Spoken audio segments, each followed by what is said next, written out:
കോഴി വെട്ടാൻ പോകും, വെൽഡിങ്, ഹോട്ടലിൽ വേസ്റ്റ് വരാൻ പോകും, അങ്ങനെ ഒരുപാട് പണികൾ ചെയ്തിട്ടുണ്ട്. ഞാനൊരു ഫുട്ബോൾ പ്ലെയറും കൂടെയാണ്. അത്യാവശ്യം നല്ല രീതിക്ക് ഫുട്ബോൾ കളിക്കുമായിരുന്നു. എൻ്റെ +2 പഠനകാലം തൊട്ടേ ഞാനൊരു ഫുട്ബോൾ പ്ലെയർ ആയിരുന്നു. പിന്നെ നോക്കിയപ്പോൾ വീട്ടിലും അത്യാവശ്യം കടങ്ങളും കാര്യങ്ങളൊക്കെ ഉണ്ട്. ഞാനാണ് വീട്ടിലെ ഏക അത്താണി. പിന്നെ ഞാൻ എൻ്റെ ഒരു പാഷൻ, ഫുട്ബോൾ എന്ന് വെച്ചാൽ എൻ്റെ പാഷൻ കരിയറുമായിരുന്നു. ഞാൻ ആ കരിയർ അവിടെ ഉപയോഗിച്ചിട്ട് ഞാൻ ഒരുപാട് റിസർച്ച് ചെയ്തു. കാര്യം ഈ ഫീൽഡ് വിട്ടഴിഞ്ഞ് എനിക്ക് വേറെ ഏത് ഫീൽഡ് ഉണ്ടെന്നുള്ളത് ഞാൻ ഒരുപാട് റിസർച്ച് ചെയ്ത് നോക്കി. അങ്ങനെയാണ് ഞാൻ അവസാനം IT ഫീൽഡിൽ വന്നെടുത്തത്. അങ്ങനെ ഞാൻ അവിടെ ജോലി ചെയ്ത കാശൊക്കെ വെച്ചിട്ട് ഞാനൊരു ലാപ്ടോപ്പ് വാങ്ങിയിട്ട് ഞാൻ ആദ്യം ഇവിടെ സ്റ്റാക്കപ്പിൽ അഡ്മിഷൻ എടുത്തു. അങ്ങനെ സ്റ്റാക്കപ്പിലോട്ട് വരണേ.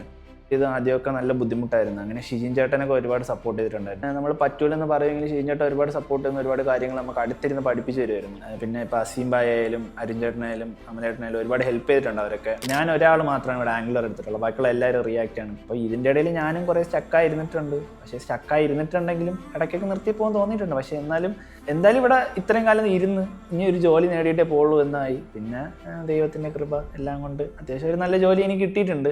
ഇതുവരെ വീട്ടിൽ പറഞ്ഞിട്ടില്ല. ഇനി എന്തായാലും വീഡിയോ കാണുമ്പോൾ വീട്ടുകാർ അറിയും.